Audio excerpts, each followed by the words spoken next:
म्हणते का कोणता कवडीचा माळ, हाडं पडले म्हणून त्याला हडप सर.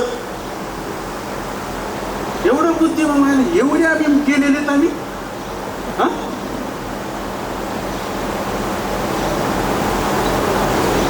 तुमचा दोष नाही, माझा दोष नाही. आम्हाला कोणी सांगितलंच नाही, माहीतच नाही आम्हाला. कारण का हा संरक्षणाचा लष्करी दृष्टिकोनाचा इतिहास आमच्या समोर आला नाही का येऊ दिला नाही, हा विचार चिंतन करण्याचा प्रयत्न आहे. कारण की लष्करी इतिहास जर समोर जर आला तर तुमच्या माझ्या समाजातला युवा वर्गाचं रक्त सळसळ होईल, एक नवीन क्रांती होईल, नवीन विचार येईल, नवीन प्रस्थापित वर्ग तयार होईल, राजकारणात समाजकारणात परिणामकारक हा युवा वर्ग होईल. ते न होऊ देण्यासाठी बाकीच्या गोष्टी चालू आहेत. या महाराष्ट्राचे आराध्य दैवत छत्रपती शिवाजी महाराज आज अत्यंत आजार आहे. आम्हाला त्यांचे 2 इंच छाती फुगते आमची. का रयतेचं राज्य त्या माणसाने निर्माण केलं म्हणूनच होळकरशाही सुद्धा आज जिवंत आहे, पेशव्यांच्या माध्यमातून. का असेल का त्यांना आम्ही नावं ठेवायची. मग असे सांगत होतो सर मी हडपसरचं युद्ध कोणाकोणामध्ये झालं, कोणाकोणामध्ये झालं. 90% तुम्हाला माहिती होळकर आणि पेशव्यांमध्ये झालं. वा वा रे गबरू, एवढा बुद्धिभेद.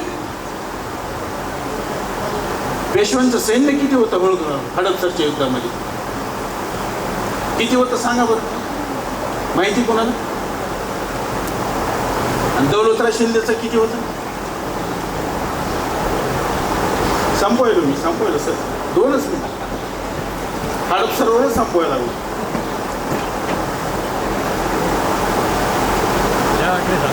हडपसरचं युद्ध हे दौलतराव शिंदे आणि यशवंतराव होळकरांमध्ये झालेलं युद्ध आहे. पण आम्ही बुद्धिभेद लिखाणामध्ये आम्ही लिहितो की होळकर आणि पेशवे यांचं युद्ध झालंय. आणि पेशव्यांचं सैन्यच होतं 6000 आणि शिंदेचं किती होतं 1,00,000. मग युद्ध कोणापासून कोणासोबत झालं, शिंद्यांबरोबर झालं का पेशव्यांबरोबर झालं. डॉक्टर साहेब अशा पद्धतीचा बुद्धिभेद सुद्धा आता चालू आहे.